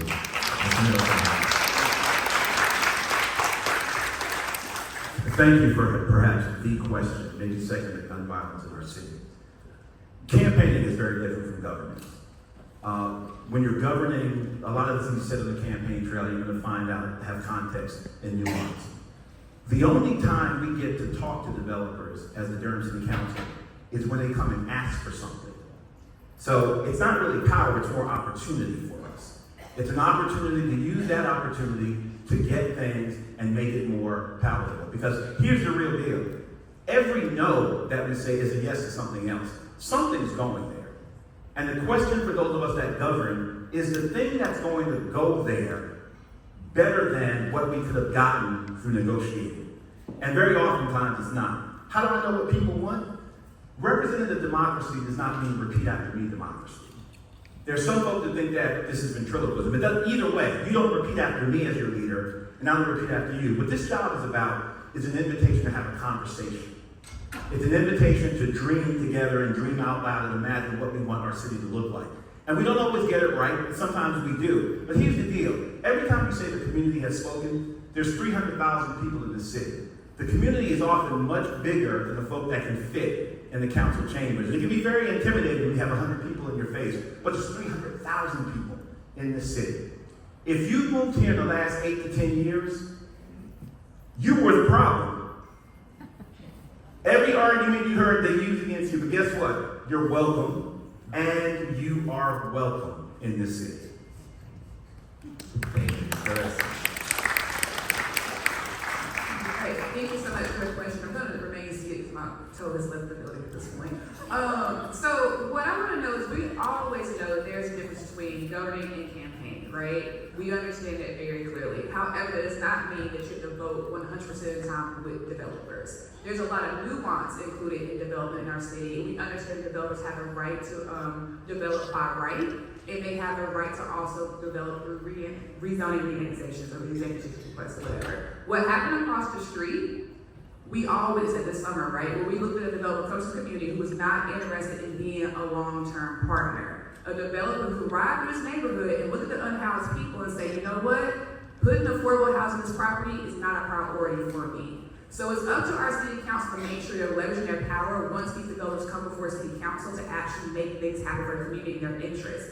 I am a proponent of making sure that our residents actually get to talk to developers. This was a 3-year process. The rezoning only came about at the end of 2024, despite what some have said. So I would like for our residents to be able to engage developers a lot sooner, because if we witness right now, the advice from the planning commission become hyper interesting at this point. especially the planning commission does not, a group of volunteers do not agree with what the majority vote or opinion is on council. So there needs to be more discretion and separation, more space for to have these nuanced conversations and hear from people and lean in, but also more accountability for our council members to tell us, why do you vote so much for developers? How are we prioritizing landowners in Durham? If you own a large swath of land and you come from out of state, you're a billionaire, does that mean your voice is worth more than someone in your neighborhood? We need to understand that, but also 505 West Chapel Hill Street is still sitting there. We need to make sure our city is using our vacant buildings and partner with other jurisdictions around their vacant buildings to produce affordable housing. It's not impossible to be solution-oriented, committed, and prioritize our funding to address the most pressing needs of our community, which is housing.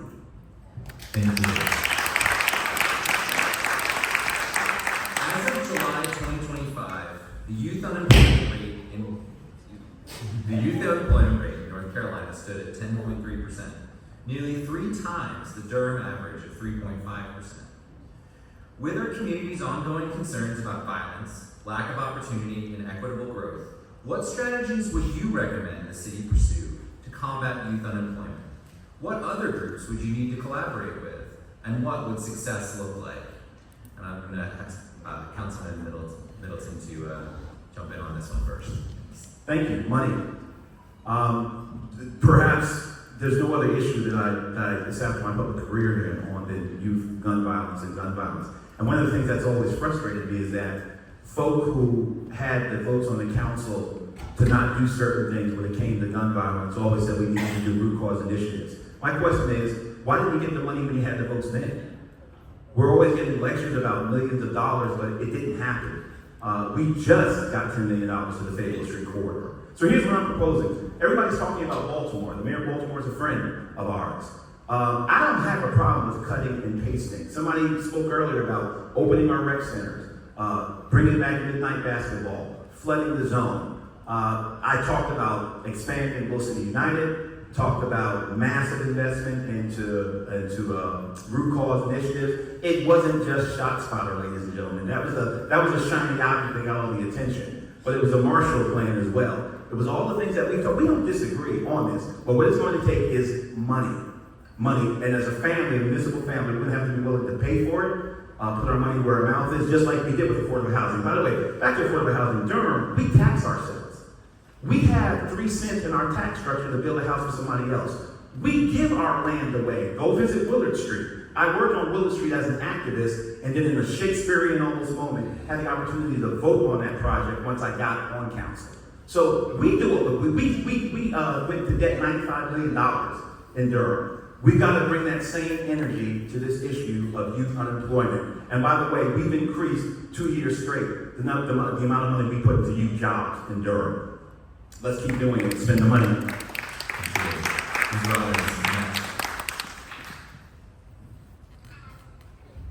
So for me, I think some of the conversations needs to shift about what is considered violence, what is considered crime. I think displacing people from their homes and their neighborhoods and taking away their ability to build wealth is violence. I think gentrification is violence. I don't love gentrification. I think that a lot of the folks that we see roaming around like zombies because they're doped out, quite possibly could have been displaced from their home somewhere. Because somebody decided it was more profitable to build something for further up the class ladder. I think we need to do more for our youth, get them engaged and activated in more intergenerational spaces so our kids can get some political education, know what happened before, know what's happening now, and be prepared to protect their communities and defend their communities instead of destroying their communities. Lots of times people do that because they don't feel integrated into the community because it doesn't look like their community anymore. It's got a bunch of houses with pastel doors that look like Rubik's Cubes. That's not the home that they knew. They don't feel welcome there. Places that white people would never be caught dead in, now controlled, and the black people that were there are just like, well, where do we go? How much further out are we gonna get pushed? disconcerting. It seems like black people aren't welcome in Durham. And the veneer of progress is being stripped away. And it's important that it is. So we can actually do the things that people think we're doing without all the political stuff going on. Thank you. Hey, thank you so much for the question. So this question is near and dear to my heart. As I said earlier, I was raised with my great-grandmother. And I'll tell you with a secret, when I was about 12 years old, my friend dared me to drive a car, and I did it, and we got pulled over by police. Luckily, I know, right? Luckily, I didn't get a record from that. They had diversion programs. What I did was a mentor who understood that I had some issues I was going through as a child being raised by someone who was 65, 66 years old. We had programming in place to help redirect that. Because what we realized, by the time a child puts a gun in their hand and commits a crime, it's too late. It is too late. So how do we get these kids in infancy, early childhood, to make sure they don't become discouraged by their everyday environment? When you wake up and all you see is poverty, pain, and hurt, that's a lot for a child to process, let alone an adult. So how do we make sure that we get them earlier and give them access to programs we have in our community, give them resources they need to have in the community? Also, just thinking about it, we have had an increase in what we're seeing around crimes committed with juveniles. We are seeing an increase in that, especially more crimes around firearms. So we need to be collective in our, like, how do we get extra spaces, recreational space, but understand that it's not just parents, you have caregivers. People of intergenerational need more support from all of us to make sure our kids have somewhere safe to go, to be themselves, to not feel they're judged in that process, and to learn how to go as young adults. So I would like to make sure that we are partnering with businesses to expand the current operations of our summer job works program. Offering more diversity in these jobs, offering more program tracks as well. When I was in high school 20 years ago, we had the university prep pack, we had the trade tool prep pack, and we had the one for people who go to the military. We had those options, so you say, like, look, if you don't go to college, there's somewhere for you to go. But again, it starts with getting our babies earlier, not waiting for that gun to be in their hand, or for them to try and experiment with drugs. We need to get them all encouraged early. So it's going to take all of us to be creative, to have these conversations, but also do some work and get to action, because we are going to be in a really critical moment when we think about what our future looks like with these babies. Thank you. Let's hear it for our Ward 2 candidates. Thank you very much, everyone, for coming out and sharing your perspectives. We'll come off this side of the stage. We are going to welcome Ward 3 to the stage now. So please welcome Councilmember Chelsea Cook, Durant Long, Terry McCann, and Diana Menoff to the stage.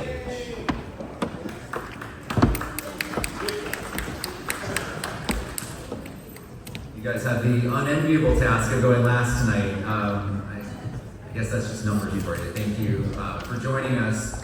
And we're excited to have you all here tonight for the same reason as everyone. Ward 3 represents the west side of the city, and we would love to have you all introduce yourselves. And what inspired you to run, and why you think you're best suited to help lead Durham for the next 2 years. And we'll start with Councilmember Cook. Okay, thank you. Good evening, everyone. Thank you so much for hanging out to the end of the evening. I'm glad we have lights. This would have been a really interesting situation without them. My name is Chelsea Cook. I am your current Ward 3 representative. I was appointed a year and a half ago unanimously by my colleagues as opposed to going to a special election, and I am running again for the same seat. The reason that I put my name in the hat is the same reason that I'm running today, which is that I've spent the last 6 years in this community as an eviction defense lawyer. I've been in court every single day talking to folks who are housing insecure, who are on the verge of losing their housing. You heard someone earlier talk about part of the community that doesn't get to come to these council meetings, that doesn't get to come to these forums, that doesn't feel like they have a voice. That's the folks that I've been working with for 6 years. They asked me to run, and I feel very honored to have done that and have been representing them for the past year and a half. So, why now? I said when I was asked during an interview that I would run. I do think it's important that, having been here for a year and a half, that I give people a chance to actually lend me your vote. But also, I have built relationships, I have continued to do the work, and I have learned so much and asked so many questions. You've probably seen that. And now I get started on real policy. And so I'm really excited to move forward. I've got lots of ideas for affordable housing and community safety. And so I'm looking forward to having a chance to talk with you about those tonight. But also, I'm very transparent and we look forward to any personal conversations. My information is widely available. Feel free to contact me. I'm happy to talk. Thanks.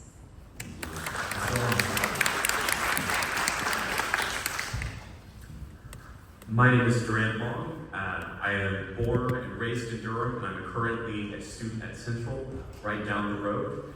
And I decided to run because I believe in Durham there does exist a sort of intrapartisan gridlock that prevents a vast majority of these core issues from being solved, even though we have the resources, we have the awareness, and that gridlock is perpetuated by an outdated and ineffective system of representation.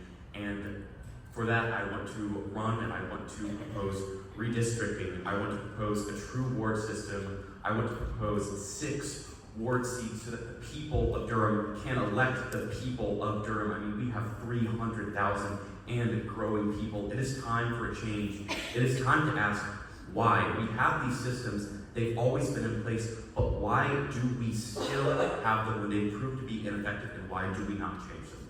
Thank you very much, all of you, for being here tonight. It is pretty late, but I appreciate, as do we all, your time.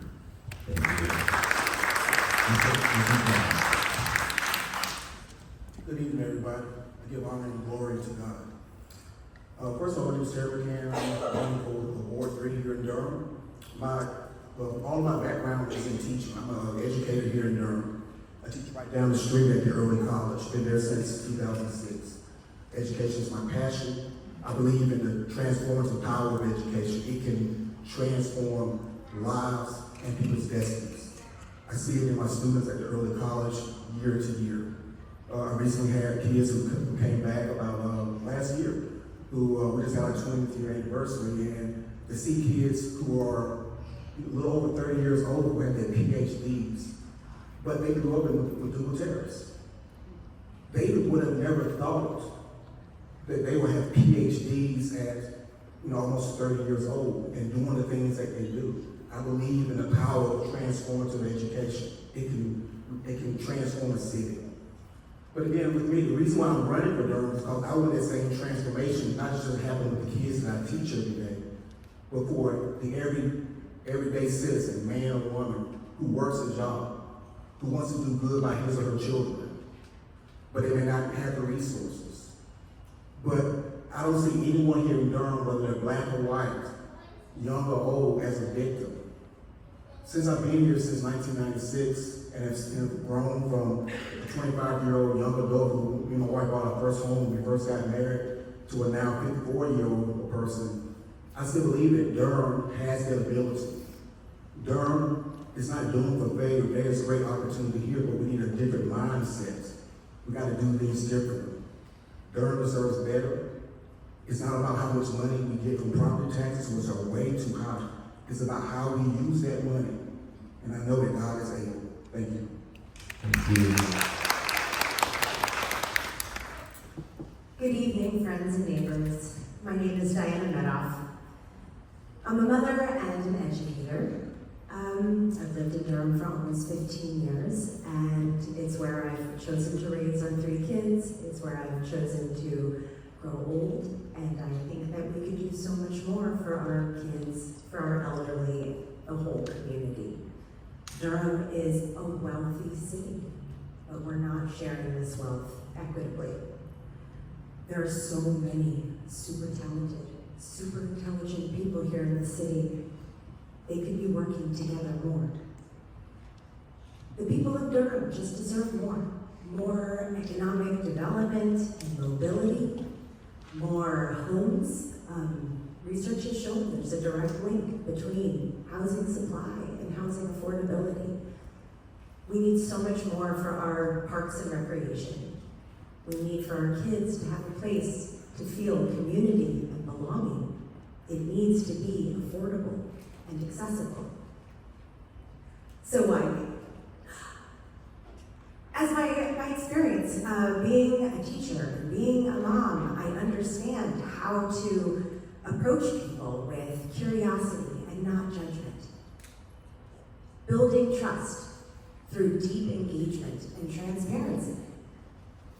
I have experience standing by hard choices because I believe in them.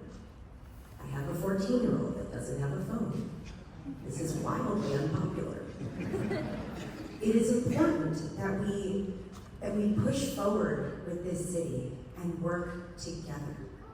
At times, we feel like we're one Durham. It was amazing last night when the resolution for the Fourth Amendment in the workplace, this was a,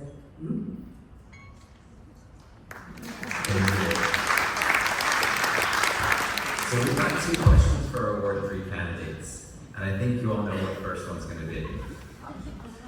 Thinking about the major development projects we have before us and about the need to make our city more affordable for residents, how would you address the competing needs of development and affordability in our city? How do you know what the community needs? What would you prioritize? And how would you get things moving for our city? And I'm going to ask Mr. Long to lead us on. Thank you very much for your question.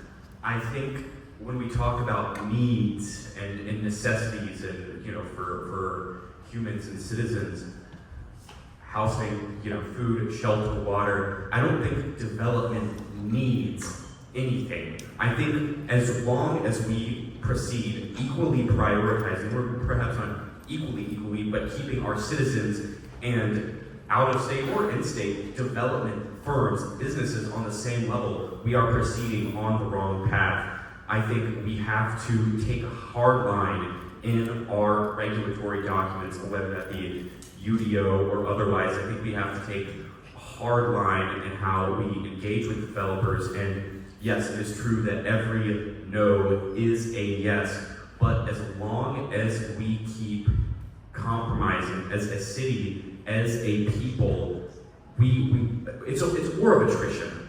Durham only has so many parcels of land, and there will be a point when, as many people have pointed out, 1 in 5 buildings in Durham is owned by a corporation. That number is going to grow and grow, and there is going to be a time in the future when we have no more bargaining chips, when we have no more opportunities. And so we need to always put the needs of the citizens first. I don't believe that developers have needs. I'm not going to even engage on that premise. I reject it. Thank you very much. Thank you. Mr. Quinn. For me, the first thing I would do first, as far as any development, is that it has to start from the citizens, it has to start from the people. Because for so long, it's always started from the developers who have come in and have dictated what they want to do, how they want Durham to look. But again, we need to write our own vision and make it plain. We need to decide how we want our city to look. Affordable housing, what that looks like for us, not what it looks like for the developers who come here today and are gone tomorrow. We must decide what Durham will look like. We see, I know all of y'all have seen various places throughout Durham where they're building a new housing development. You'll see a sign that says affordable housing. But then when it's built, it's luxury.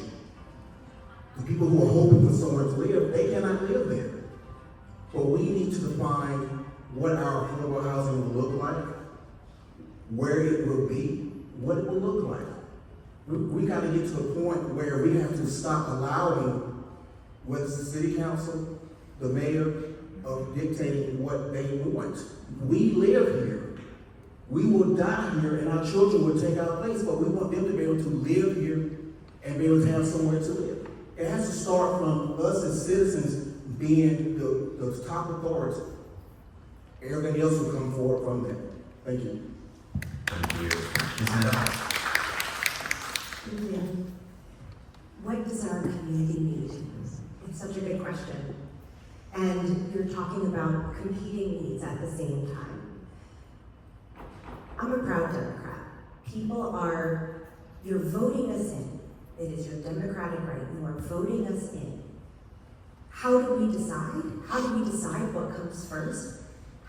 Basic need. If you don't have a home, you can't be ready to go to work that day. You can't do your best parenting. You can't live a life with dignity. We need to be thinking about housing people before anything else. Thinking about How will people afford those homes? They need jobs. When we're thinking about these developments, we have to stop thinking about developers as the boogeymen. We just need to be thinking about intentional developments. Last night, I was so impressed by what happened. The person that came forward and asked to build this development was giving so much to Durham. It was because of the hard work that the council, that the planning commission, that all these people have worked for sustainability, for affordable housing, that they have done this work. Is the work done? No. We can continue to push forward. But without building, we will not house people. We have too many unhoused people to not be building homes. So when we're thinking about what Durham needs, we need to stop with fighting each other and come together for the basic needs. We can all agree that the unhoused people need to be housed and that the hungry people need to be fed. Thank you. Thank you. I've dedicated my entire career to keeping people housed, and that is my priority. It has been my priority. I'm really fun at parties because I talk about evictions all the time. And now on the city council, I talk about evictions and transit and all the other things. But this is my priority. It has been and will continue to be. You hear a lot of things from council members, from other electeds about its affordability versus its environmental sustainability versus, like, we can't do all of these things, but we can. We just have to encourage smart growth. There's an idea that we can get density, that we can roll back regulations and allow developers to build, and that things will automatically become affordable. But what do we know about folks who are building? We know that they are profit maximizing. That's their job. No shade to them, but that's what they're doing. And we're not going to be able to get affordability and environmental sustainability if we allow the developers to do whatever they want. And that is the real push these days. And so, we had a small town area plan that just got passed. It's a plan, it's not required by law. We saw the community come together around the Hayti Heritage rezoning. If we want these community-centered ideas and plans for people's own neighborhoods to continue to have teeth, then this city council has to retain the tools to be able to do that. And instead, what we're looking at is giving away the very limited leverage that we do have. And so if you're gonna ask me what I'm gonna prioritize, it's going to be housing. I know that we need to build, but I know also that we can build in a way that is smart, that is sustainable, that is for everybody. And I want people to be able to continue to live here and thrive.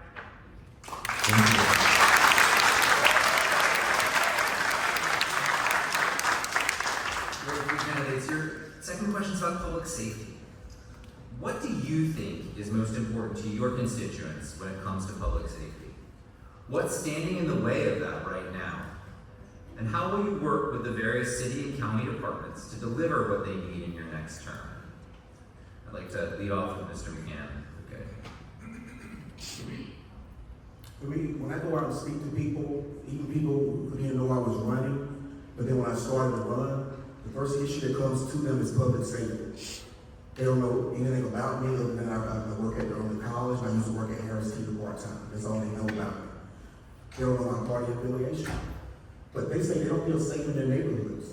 Just being able to walk their dog down the street or living in a well-lit neighborhood. I had a lady I was talking to one time, and she stays right across the street from a park.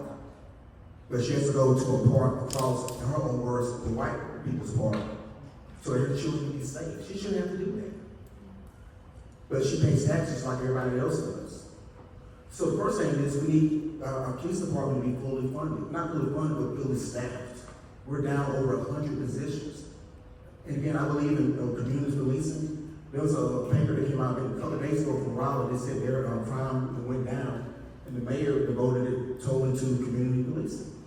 It's not about police gonna be all in your business, but we wanna stop crime before something happens.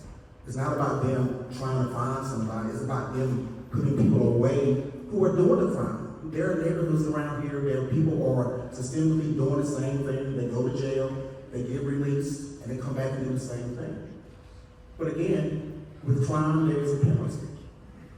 So we need that. It needs to be strong and firm. And again, starting from the top with our police chief. She's employed by, she's not an elected official.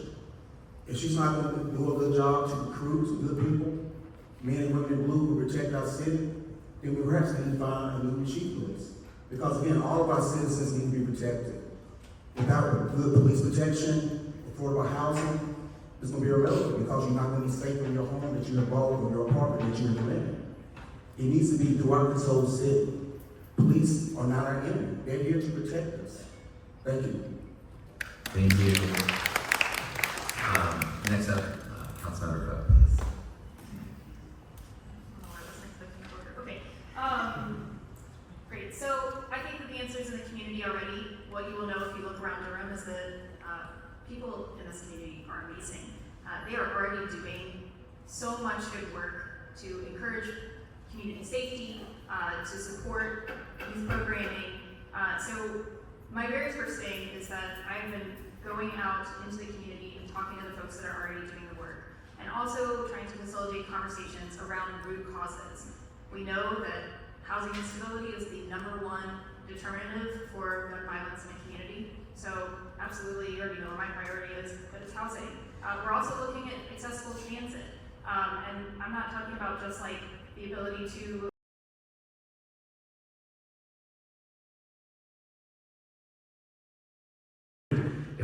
people talk about investing and expanding the tax base. That's also how you do it. When people aren't out there feeling miserable, when people are employed in good quality, high-paying jobs, that it's a ripple effect. It is. And also investing, talking in education programs in prison to reduce that recidivism rate is also key. We can't give up on people once they're down. Every single person in Durham deserves as many chances as it takes to be the person they see themselves being. Thank you very much. Thank you. So I want to close our evening with a few closing statements from me, not from the candidates. I first want to say thank you to all of the candidates who come out tonight and who stood up for our community. I want to thank our team that helped produce this event, both within the Durham Democratic Women and the Durham Democrats, as well as the beautiful Payside Center and their team as well. I also want to recognize the elected leaders who are not up for election who made it out tonight. Thank you very much for coming and sharing your time with us. I also want to mention that we have 4,000 members of the Durham community whose voter registrations are still in question. Please check your voter registration by scanning that QR code. Please check your neighbors, please check your friends, and make sure that you are eligible to vote, because early voting starts on September 18th, and we have 2 elections. We have a primary, and then the final 2 in each race go on to the final. And so make sure that you come out between September 18th and October 7th, and then come out again between October 16th and November 4th. That's all I have for you tonight. Thank you very much. Be safe, and see you in November. Thanks.